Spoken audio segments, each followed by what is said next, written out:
Hey, what's going on, guys? Welcome back to Brass Monkey X. So, we're working on Project Starling again. We're putting the finishing touches on her. Today we're going to be installing our sights. For our rear sight, we're using a Aimsports Carry Handle with the integrated rear sight.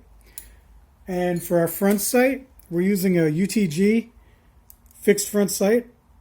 Okay, should be a pretty simple install, but I'm going to walk you guys through it, show you how it's done.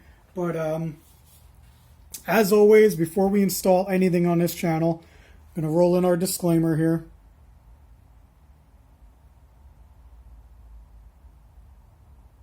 Alright, now that that's out of the way, let's show you guys how to do this. Should be a quick video, guys.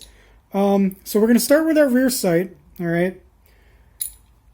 It mounts to the Picatinny rails, so you just kind of slap it on there, put it down, that's it. It locks right into place. Okay. Now I like to use a little bit of the blue thread locker on everything I'm doing, just because I don't want them to work loose after you fire it a few times. So you just put a little dab down in there. Okay. You can loosen these nuts up a little bit so you can get in there to the screw.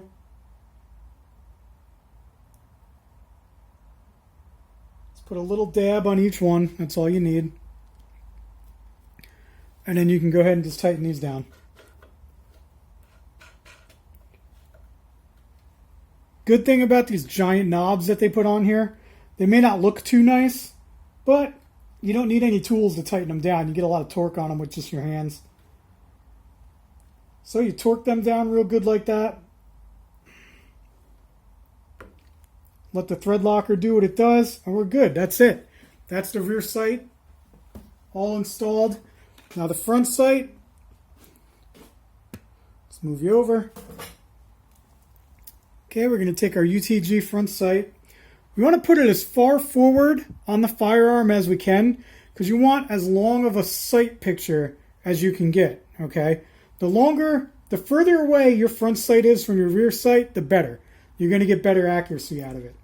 So this sight's a little tight, actually. So what I found was, if I put it in from one side, okay, and I just kind of snap it down into place, that works a little bit better. So you get that snap down. Again, come in here with your thread locker. Okay. Just a little dab right in there. This one actually comes with a tool. It's a torque wrench. And we just go ahead and tighten it down.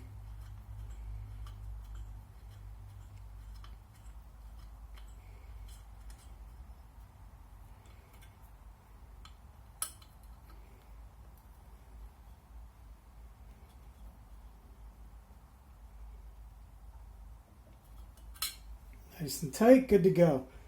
And that's all there is to it, guys. There isn't really much when it comes to installing sights on these rifles. They all just mount right up to the Picatinny rails. You just tighten them down and you're good to go. Little trick here, guys. If you are going to be working on AR-15s, if you plan on doing a couple builds, I recommend you pick up one of these. It's a little vise block, okay? You clamp this down into your bench vise. It slides into your magazine well, holds up the gun for you so that you have hands free to do whatever you need to do. Genius invention. I don't know who came up with that, but it's awesome.